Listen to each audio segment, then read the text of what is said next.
Here comes. Great, but Hey, what do we got? looks like somebody's delivering treats. Wow. It's my JMP Jeez. that you modified. And you played through it 100 times. 100? Wow. 100. Look at that. I know that I played through it a bunch. This is the first time I've seen it in what, probably 20 years? And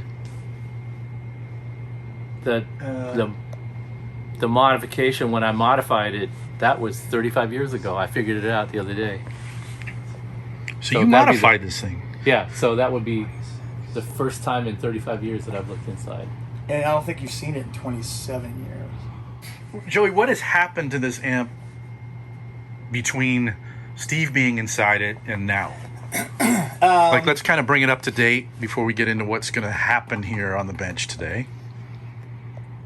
There may or may not have been a period of time where Stevie and I weren't that close. Okay. And I was always hanging around Dumble, so I would just bring it to him, and if it needed something, he would do whatever it needed at that time. So, but I think what he did was, well, I don't know what he did, but he made a schematic of the entire amp and a sound. He put it on a spectrum analyzer. A spectrum analyzer. Okay, but with the schematic, was it a schematic of what he had done to it? Because, I mean, I think everybody would know what's going on. Because I haven't seen the schematic. Oh, you did once. You saw it briefly once, and you looked at it, and you said, that's not exactly what I did. So it's possible he replaced a part or two or something. Either that or I was doing my usual margaritas while modifying hacks. Who knows? What would you have wanted Steve to do to this amp way back when? So we were talking. So I bought this from my dear friend Bruce Gowdy. Okay. Oh, and yeah. It was stock, and it was okay. And Stevie goes, hey, do you want me to do a really mild gain mod on it? And I go, what's it about? And he said, this is a mod that I used to do when I toured with the Dickies. Oh, yeah. So back then, when were you touring with the Dickies? Like 83 to 86, 80, okay, something like that. So as they were, I think you rented backlines, and this is what you got. We were touring on the East Coast, and we rented brand new JCM 900s from SIR, brand new, with 6550s in it. Okay. But weren't you also playing through fresh cabinets with non-broken in speakers too? Yeah, with like the, all with the goods? 75-watt speakers. Woo! with my Esquire. With your Esquire. And Stan had an SG, and he always played a really broken down 50-watt JMP, 4-input JMP with a beat up greenback cab, slant cab, and that's all he needed. He was no pedals, no mods, that was his rig. And so when we rented this gear, it was so penetrating, and Stan was used to using a 50, so 100 was murder. Yeah.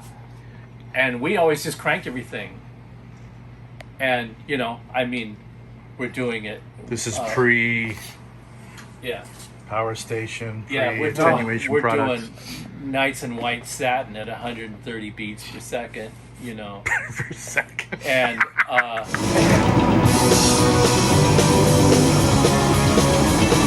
like that, 42 songs in 50 minutes or something like, That's a punk show. Yeah, and it was just straight from beginning to end, just one of them, and we hardly ever did sound checks. It was just go in there, you know, roundhouse the place, get the hell out, onto the bus, onto the next city. And after 2 or 3 days of this, we were going deaf. And so we went. We were on our way to Washington D.C. to play at the 930 Club, and as we're driving downtown towards the club, we drove past a Radio Shack, and I told the driver, "Stop the car right now! Pull over!" And I had him pull over, and I ran into Radio Shack, and I grabbed a couple of resistors and capacitors, and left. And they were like, "Well, what's that about?" I just needed a couple of things. I didn't tell anybody what was going on. So we go to the club, unload the gear, and some of the guys were hungry. Well, let's go get some food. And I had something already, so I wasn't hungry. So I said, "You guys go ahead. I'm just going to sit here and dick around." And I had a toolbox with strings, string crank, wire cutters, you know, all my spare cables, tubes, fuses, you know, all that stuff. my usual junk, soldering iron, solder, and I took apart one of the amps. A rental amp? Yeah, and did Yes. Isn't that awesome? and did this little mod that I had done a couple of times at Music Tech, which was where I was after Valley Arts, and it was just a minor little thing, just to goose the gain up, to give the preamp something to push against the master more. Mm-hmm. And I thought, at least it'll just soften the blow and give us a little sustain. And I just went, this is close enough. I just grabbed some random values. I knew the general range of capacitor and resistor I needed, but it was pretty much a little circuit that I'd been experimenting with that ended up being part of the Pitbull design. And so I did it on mine, and I played my Esquire through it. I'm like, oh, this is kicking ass. This is perfect. And it'll be even better for Stan because he's got humbuckers, he's got his SG, and so his guitar is a little hotter than mine, so he'll have more of that, you know, the growl, you know, the roar. So I just went, I didn't tell anybody. We played the show, and back in the dressing room said, "Oh man, the amp, it must be breaking in or something. It's starting to sound a whole lot better now." And everybody in the band's like, yeah. So we did the next like 6 weeks of shows that way. And then when we left town, we returned them, and I didn't undo the mod. That's what you told me. So this is the schematic of this amp, stock schematic, and we're gonna open it up and we're gonna look at it, and whatever I see that's a variation from the schematic, I'll document it here, so we'll have that. So Joey, do you remember when you took it to Dumble, what you would have been asking for? Well, didn't you say that Tube he bias, came? probably. Didn't you say he came to the gig and saw you playing and said he liked your sound or something? He loved it. He loved it. He And that's before he touched the amp? This amp for him was kind of like a holy shit amp. Oh, really? Yeah, he loved it. So what is it exactly? Do we know what year it is yet, or are we going to figure this out when we open it up? We'll figure it out. Okay. Yeah, it'll be in the back. All right. Is that new too? Yeah. Yeah, he did those. And he also put metal.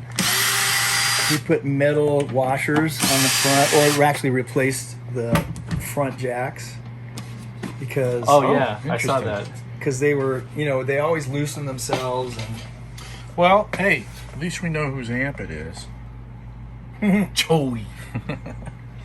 Okay, so what do we got here? We got, Original caps. That's good. yeah. And what 6550s do we have in here?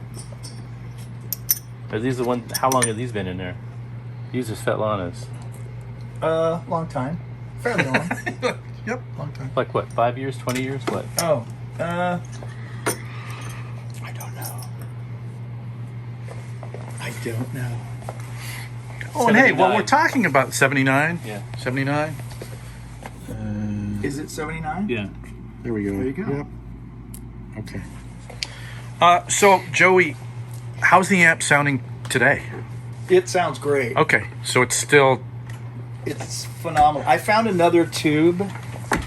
I told the story up. So whenever I had to change the preamp tubes, I would always get a big pile of tubes and keep changing V1 and listening to V1, different tubes, and then You're a nerd, man. But it makes a difference. So process of elimination, I'd find the best one. Then V2 had this new old stock tongue saw in it for years and years and years, and no tube sounded better than that. And that was the magic tube? It didn't die for like 15 years. And then V3 was always a process of elimination. But once that tongue saw died, it sounded different, and it took me a long time to find a tube that made it sound great again. Interesting. So let's have a gander at what you currently have in here. This is oh, you know what that is? A Jan.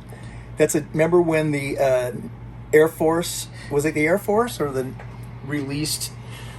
It was the Air Force, because they used to use tubes for radar in warplanes. So they had a huge warehouse of new old stock tubes, and then they hadn't used them for years, so they released them through a distributor, and the CV series tubes. If it was a JAN tube, which stands for Joint Army Navy, it would say JAN on it. This says CV 4004. CV meant consumer version. Oh. And it was a British nomenclature. Oh. And for a 12AX7, and the date code is the 22nd week of 1982. So this is a European manufactured tube, maybe Russian, judging from the shape of the plates. It's really an unusual plate structure. I've seen a Svetlana that looked very similar to that. It could have come out of the Svetlana factory. It could have, because here we have... This is the replacement. This is a Shuguang. Okay. Which is what we used a lot. And they haven't been available for a while because the Shuguang factory's been shut down. It's supposed to come back this year, the first quarter of this year, they say, and we're still waiting to see. But this is a local tube distributor, ARS. They rebranded their tubes. But this is the Shuguang. And then that approximates your magical tube that was in one there. Sounds really good. Okay. And it's hit or miss with Chinese tubes. In all of our amps, we use Shuguangs in all the stages except for V1. And V1, we would use something different. And also, this is the CV404. Why do you do that? Are the Shuguangs microphonic? They tend to be microphonic in the real high gain stages. Got it. But they sound really good otherwise. So you've probably got a sort of a middle of the road 12AX7 expression this looks here, and shorter than that. Yeah, isn't that interesting? I was wondering must be a totally different. Let's see what the tube socket looks like down there. The tube sockets are different. That's why they're taller. Yeah? They're the same height. Look at that. This one has had the tube socket Don't mix replaced. Them up. Oh my god. I didn't mix them up. I did not mix them up. I know. So this tube socket has been replaced, and now we're going to find out why. That might be a Dumble thing too. It could very well be. Let's have a look inside. Oh, you've got a totally smoked screen grid resistor here. See? This is now this I would expect. When you say Dumble had his fingers in here, this is what I would look at and go, absolutely. He's taken a 12 position switch and paralleled 4 sections together to have 3 sections. So each switch has 3 sets of contacts on it. That's funny. To make it basically foolproof as far as making good contact. Because that would be the weak link between the output transformer and the speaker, is the impedance switch, the speaker jack on the amp, and the speaker jack on the cabinet. So the Marshall impedance selector switches, the earlier ones that you unplug the bit and plug it back in, those were notoriously flimsy. Yes. However, this amount of overkill doesn't compensate for, it's still got the weak output jack, and the cab still has the weak input jack. Yeah. So it's quaint, but it's sure bulletproof. There's no doubt about that. That feels like that even feels like solid core wire. It might not be stranded wire. I don't know. So that's been changed. This has been overheated. We'll test it to see if it's been burnt. The circuit board, stock.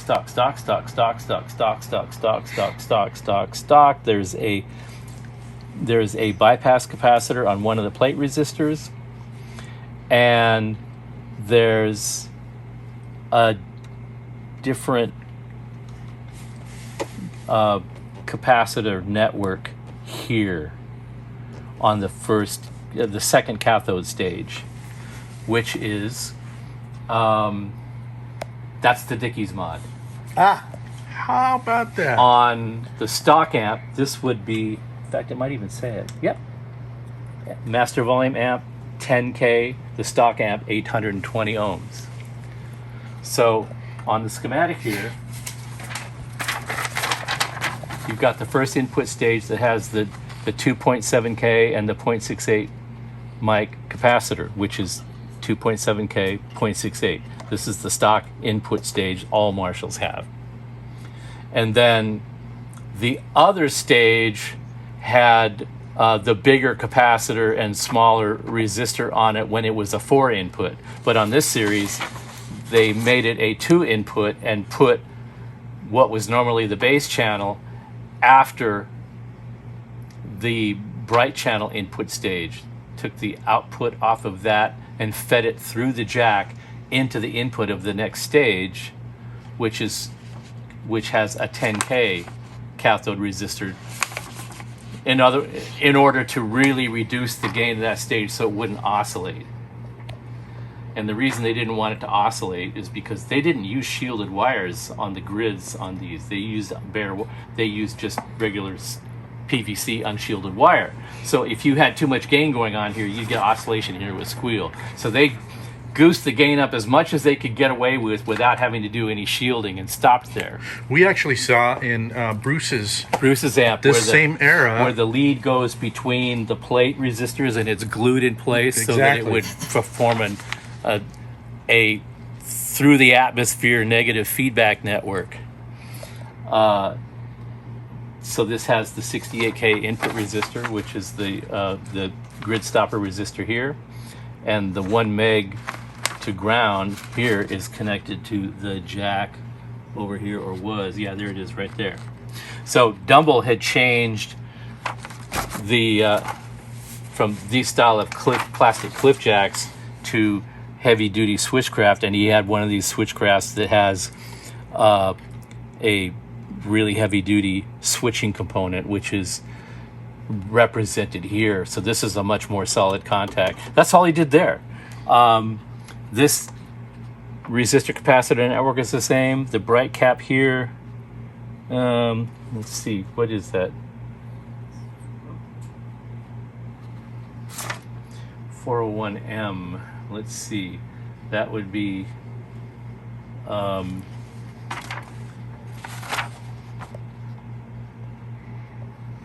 there's a 470 pico there, and a point. They put the stock pot bypass capacitor is 1,000 picofarad on the schematic. This one, I think, has been changed to a 4,000 pico.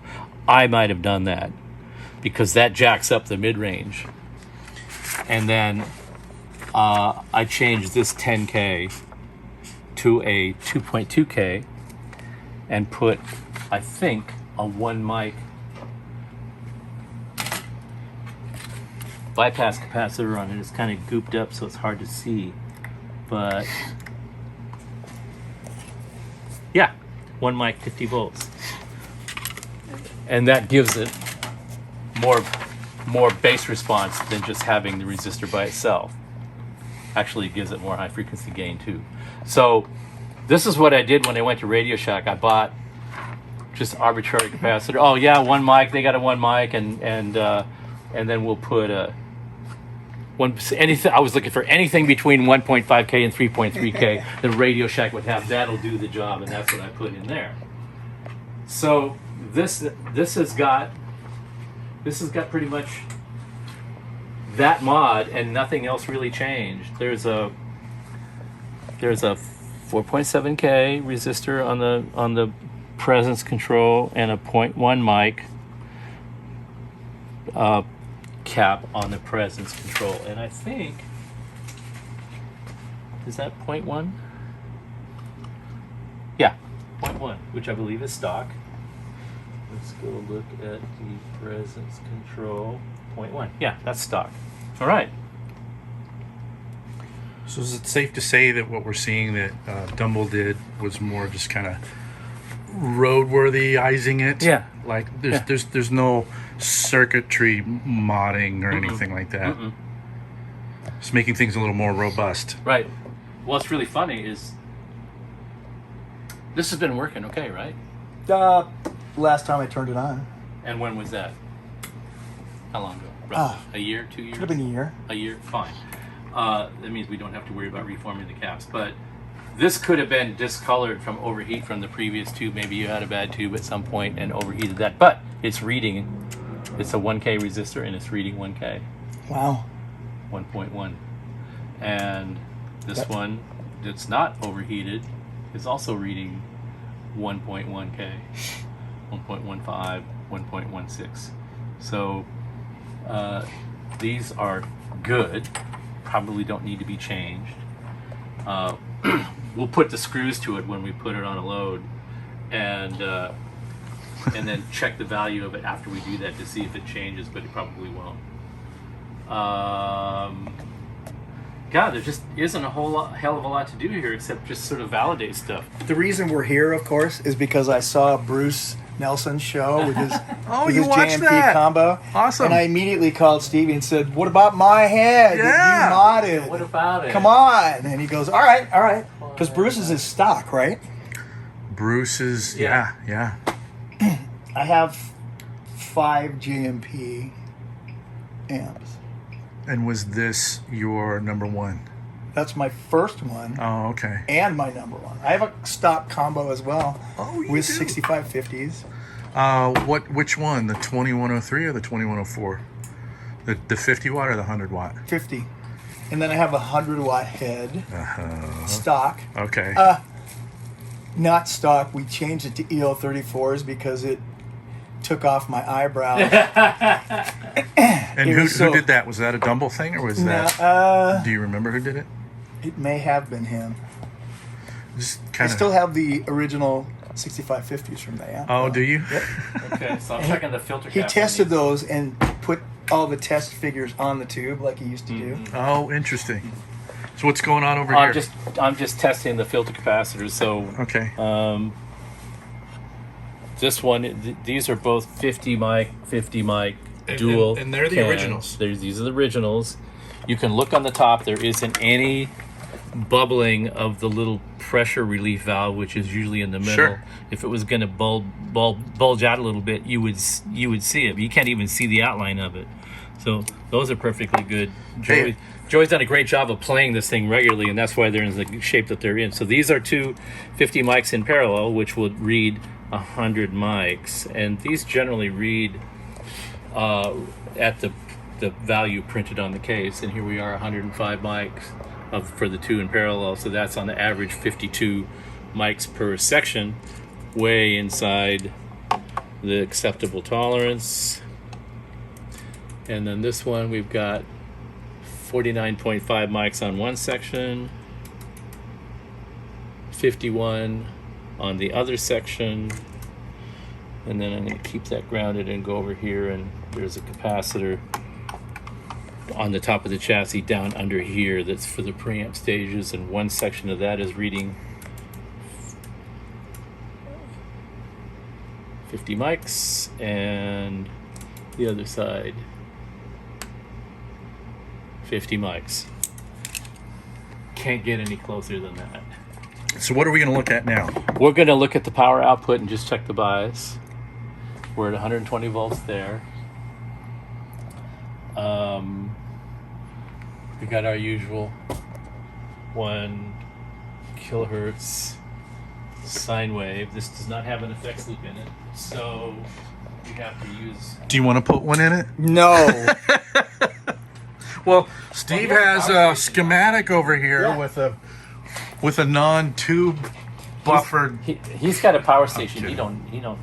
Yeah, we don't need those You anymore. don't need none of that thing. So we're gonna do just like we did on that amp the other day. Oh, look at this! Look at this. Somebody added a bus wire, a ground bus. It used to have wires like these going from pot to pot. Okay. So They flew it up there. somebody had to have been Dumble did this. Put a ground bus wire, which is Did he do that in his own amps? yeah, that's a Dumble thing. So he felt strongly enough about, and rightly so, about the ground bus in Marshalls that were not very well laid out. And one good way to reduce the amount of background residual hum and noise in a Marshall was just to beef up the ground plane a little bit. Okay. So he put a ground bus in there. And if you can see down here. Okay, so we're finding more now that we're paying more attention. Why do you want to do that? We see right here there's a screw here that's got a 3-way solder lug on it going to the chassis. So he obviously went in and sussed out the ground plane and figured out the lowest residual noise ground path for the preamp, the different stages, the input stage, the tone control stage, the output stage, and bust those all in a linear fashion and created a little chassis star ground to manage all of that. That's cool. So that's very cool. And then I don't think I added these shielded wires in here. I might have. I don't recall doing that. I would suggest that. Is that a thing that you? I would imagine that he would have done that. Okay. Because I think if I would have done it, I would have only done it on the first input stage. And I don't remember using this kind of shielded wire. I had a gray one that I had a ton of. So I probably would have used that one. So anyway. So when you say that, you only would have done that one instance in there. Is that because when you got inside amplifiers, you would just be dealing with whatever was the prime concern? You weren't a guy who would get in there and go, "This is bugging me. I'm gonna kind of re-engineer an entire preamp section because the grounding is pissing me off today." For all of the multi-feature craziness that comes out of here in the way of amplifiers with multi-functions and all that kind of stuff, for all of that, I still tend to be a minimalist. Even though the amps are very complex inside, it doesn't look like it, but there's a very minimalist approach going on in there. Right. What's happening here is this is the high input stage. So this is the jack that goes into the first gain stage. This is where all the gains is driving. And this is also where all the noise gets picked up. Okay. From the guitar cable to the input jack ground, and the first gain stage, which can tend to be microphonic. This is where all the noise and radio stations and stuff are going to enter the amp. Okay. This is where you would want to have a shielded wire to manage all that. By the time you get out of this first stage driving the second one, you've got so much signal level there that you don't really need to shield this line as is in shield in there. So is this overkill? It's a little overkill. And is that star grounding thing overkill? It is, but again, Not that overkill. This era of Marshall amps, they don't have really great ground planes. For example, this capacitor over here, way over on the right, near the AC input, near the basically the AC ground. This one here in parallel. Yeah. This one is actually the decoupling stage for the phase inverter, which is way over here. So the phase inverter ground has to travel through the chassis all the way over to that capacitor and then back, which if you were really trying to manage the ground flow in this amp, you would lift the ground from there and ground it over here where this circuit is, somewhere on this circuit board, or put it on the chassis right there. Interesting. But that isn't as important as managing the ground plane on the first two stages where all the amplification and all the noise gets generated. So the first stage really needs the shielded wire. The second stage doesn't necessarily need it in terms of not picking up noise. It more needs it to not radiate signal into other parts of the circuit that are nearby. Oh, yeah. You can manage that by keeping the wire laid down on the chassis, but that's not always easy to do because you'd have to lift the board and glue it to the chassis and make sure it stays down there. I was just going to say, that's like that example of having that wire glued in the other amplifier. Yeah. So this one would it would do a better job of not radiating signal into the other components. The only problem is it would also present a little bit of capacitance in the signal because of the capacitance inherent in the shielded wire. But it's such a small amount of wire that it's probably insignificant. Are we ready to move on? We're ready to watch you shock the crap out of yourself. So actually, we have a master volume on this one. So instead of coming off of the no, I'm still going to do it in the same place. We came off the treble control on the non-master volume amp. I'm still going to come off the treble control to feed signal in there because the treble control feeds to the master volume and then to the power amp stage, so I can just control the amount of signal that gets to the power amp from here, even though I'm connected here. Okay. All right. So, just for giggles, we'll monitor the voltage as always when we turn it on, just to make sure that everything appears copacetic. The main DC is here, so we're going to see around 400 and some odd. 389. That's the one thing about this era. We saw that in Bruce's amp too. 380, 390. Not the usual 430, 450 that you'd see in the earlier amps and the later amps. And they do that talk about so that that a the little amps bit. break up a little easier. I see. Okay, 389, 390, groovy. And then here, we've got the screen voltage at 387, and the other side is 386. There's a 1 volt drop there. This one is 388, 385. That's 3 volt drop there. Let's read this again. We probably have voltage fluctuation. Yeah, 388 there, 384 there. So a 4 volt drop across each of those resistors. The voltage drop is the same. Let's just... No heat to speak of. No heat to speak of.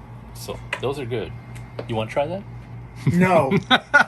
Oh, come on, And I don't want to loop. Now we're going to... We need to strap you to a chair. Yeah. Make sure your eyes are held open while we show videos of people installing loops in vintage Marshalls. That's how we reprogram. While standing in a puddle of water. Yeah. Malcolm McDowell style. Yeah. I'm singing in the rain. All right. There we are. Yeah. One of the things we're going to find out right now, when we did Bruce's amps, those had EL34s installed, if I remember correctly, right? I don't remember. One of the things about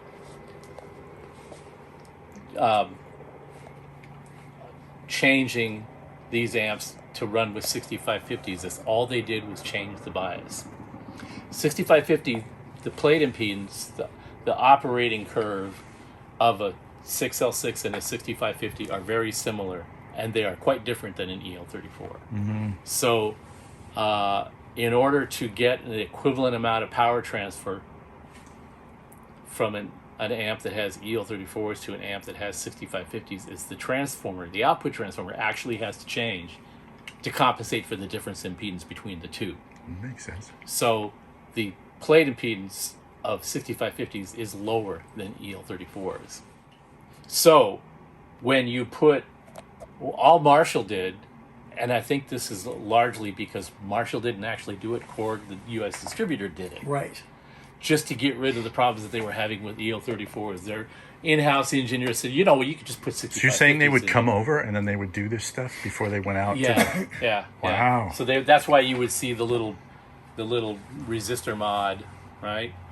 And then later, Marshall started putting a sticker on there indicating that this amp was going to be used with 6550s instead of EL34s. But the only thing that was different is the bias voltage, not the output transformers. So when you see this amp with EL34s in it and you bring it up to full clipping, you're going to get 20 volts RMS, 50 watts right on the nose.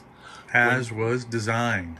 When you put 6550s in it, it's going to sound cleaner and crisper, and maybe because you're hearing that, you're going to fool yourself into thinking that it's louder. But Interesting. over here is my output voltage meter. This is what's reading the AC voltage output at the speaker jack. So when we run the amplifier up to clipping, normally with EL34s, when you hit clipping, we'll get 20 volts down here, and what we're getting is 18. And the reason we're only getting 18 and not 20 is because of the mismatch between the output transformer and the 6550s. So that's a normal thing. Also, the plate voltage on this one is relatively low. So if you look with no signal present, we've got 388 plate volts at idle. When we run it up to 18 volts output, which is where it's clipping here, and very little crossover distortion, so the bias is set properly. What's maybe that little notch is notch. That's the bug in my my signal generator. Interesting. I usually have to adjust that out because Okay, I'm way too lazy to Now send it's it clean.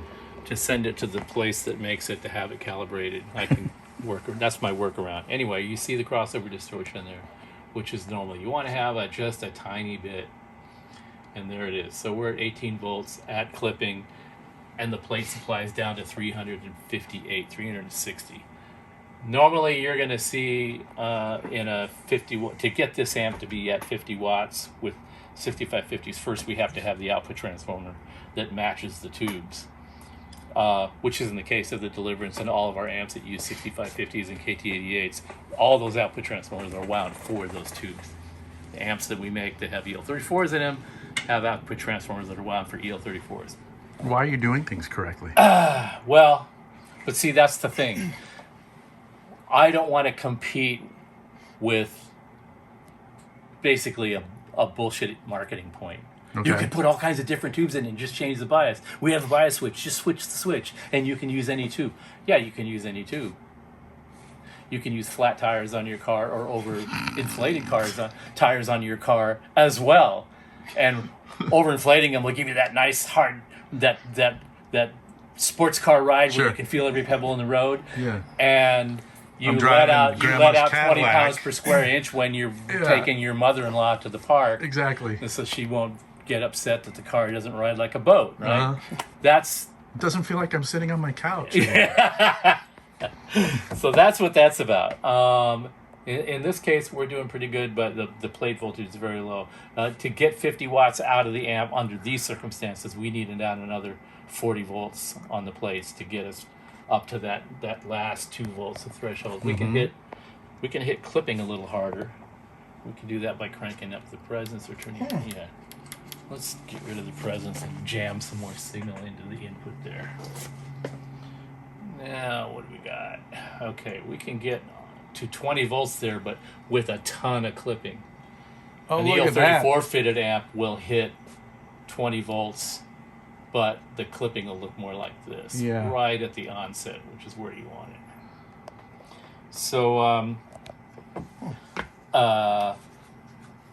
there isn't anything that we need to do to this amp except just The plate and gig it. except marvel at how many years this has been your faithful servant and you've never had to really do anything to it after that little tweak and some of the little reliability things that Howard did for you, which is nice. And then you took a look at that guy, and it's all fine. You can put your finger right on it if you'd like. I've got the plate voltage set on there.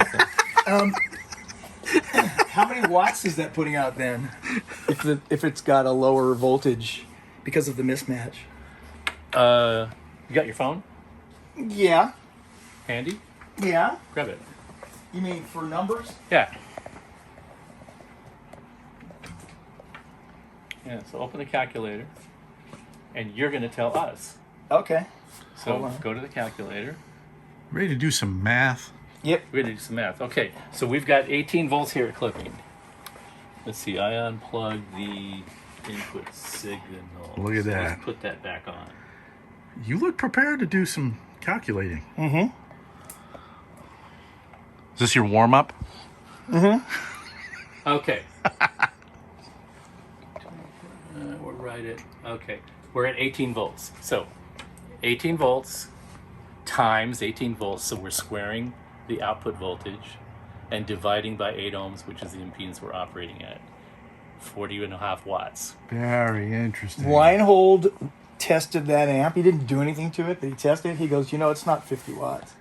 He said it's more like 40. And I was like, that's good because it's freaking loud. It doesn't need to be any more watts. Well, what's funny about it is if you put the 34s in it, it'll put out 50, but it won't sound any louder than the 40 with KT88 speakers, 6550s, because they've got that eyebrow shaving quality to them. Whatever, but there's something that makes them be punch. Well, it's your mod, because it makes it be punchy and just the right amount of distortion and just loud enough.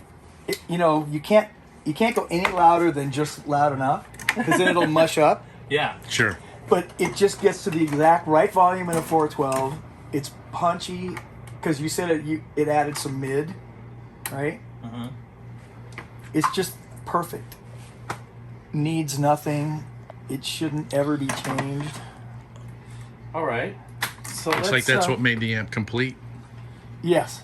So this is gonna be the first time I played through this in 20 years, and first time I've looked inside it in 35. Had my mitts inside, and like I said, we've checked all the filter capacitors. They don't need to be messed with. Let me help you. Joey's gonna set his settings, and I'm gonna just bang a little chord. You want your settings or my settings? I want yours. Okay, that should work. And I don't have the attenuator on yet, right? It is loud. Yeah.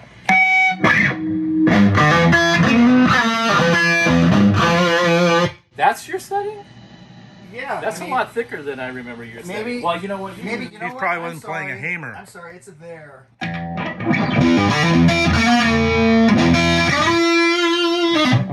Wow. That's about right.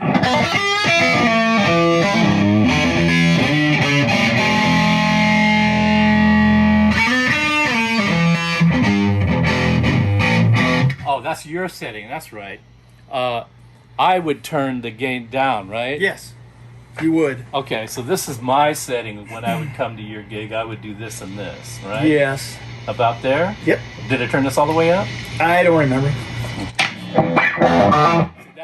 That's me.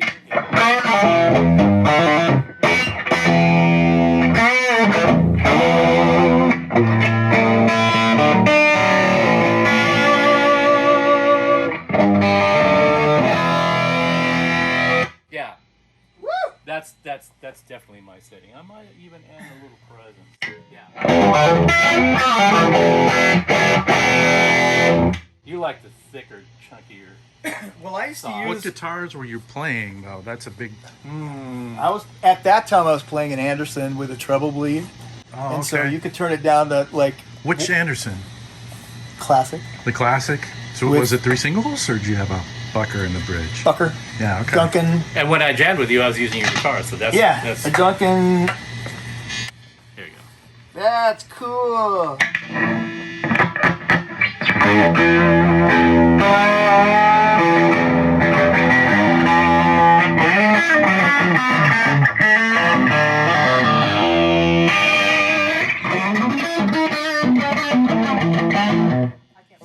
Now, I would turn your master down. Mm-hmm. No, I'd turn the master up and turn your preamp gain down. And then put on the power station So now we can hit the amp a little harder all the way across the board. Is the power station on? It is engaged now, yeah.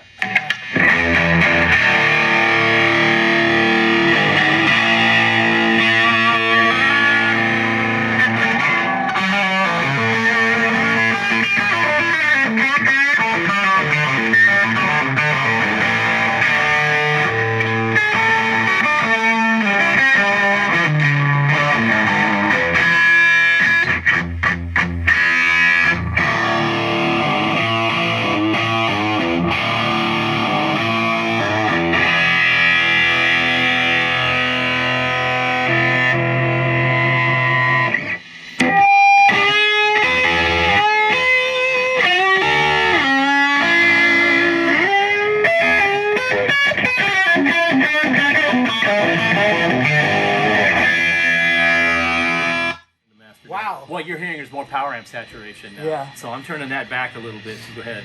Was it more? You had it up higher?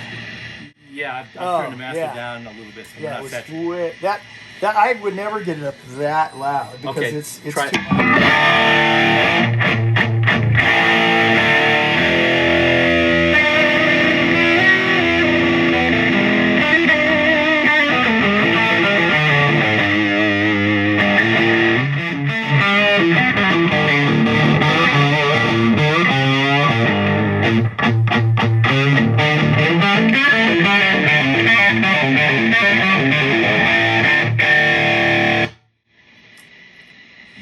It's still too hot, Okay. I think. Set it till you like it.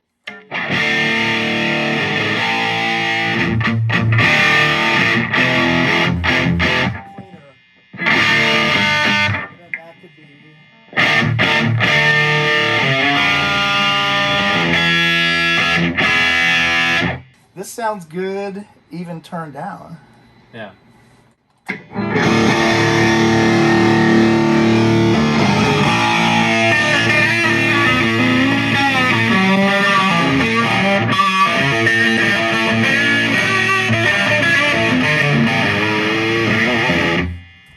All right, guys, what did we learn today? I don't think I learned a damn thing other than I just basically went back in time and saw pretty much a kind of a what do I want to say? A representation of what I normally do. I see nothing out of the ordinary. It's just like something very familiar to me that he mentioned that I had looked at it one time and said, I don't remember doing that, but I don't know. I don't. You looked at Dumble's schematic and said that's not what I did. So maybe his schematic doesn't match what you did. That could very well be, because that's exactly what I remember the direction of the Dickies mod. Or maybe something in there is something that he did do that doesn't have anything to do with how it sounds.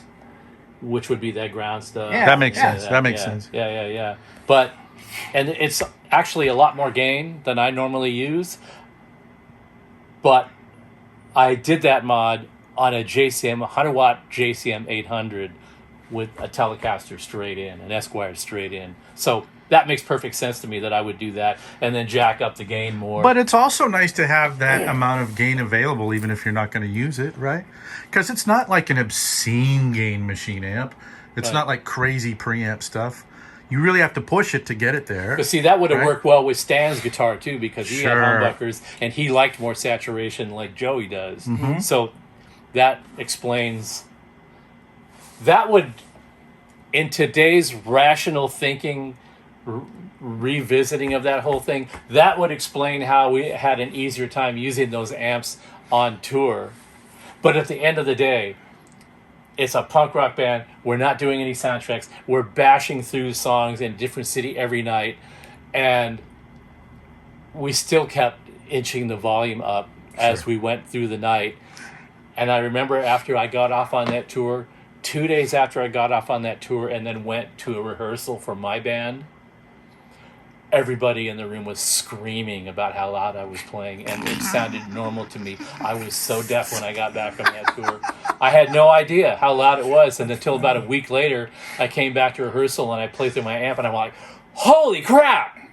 I was just murdering myself. But when I got back from the tour, I just, this is where I said it, and everybody's like, ah! screaming, literally screaming. So, All right, so that's what you learned. Joey, what did you learn today? It's well, I learned that the amp didn't destroy itself over time. Okay. It's still performing completely up to original Stevie spec. Mm-hmm. Exactly as he modded it, and it still sounds amazing to me. yeah, that's amazing. That's fun. That's awesome. Still a faithful And I'm glad companion. the caps are still working. Yeah, and they're not bubbling up. And Yeah. That's because you play it. I haven't playing. played it in a while. Well, even if you play it once a year, that's playing it. Yeah. As opposed to having it sit in storage for 20, and then you Ooh. turn the power on and the caps overheat because they don't like that. Yeah. All right. Well, I guess that's it. That's a wrap. Yep. And now we'll turn off the camera and install the effects loop, right? All right, guys.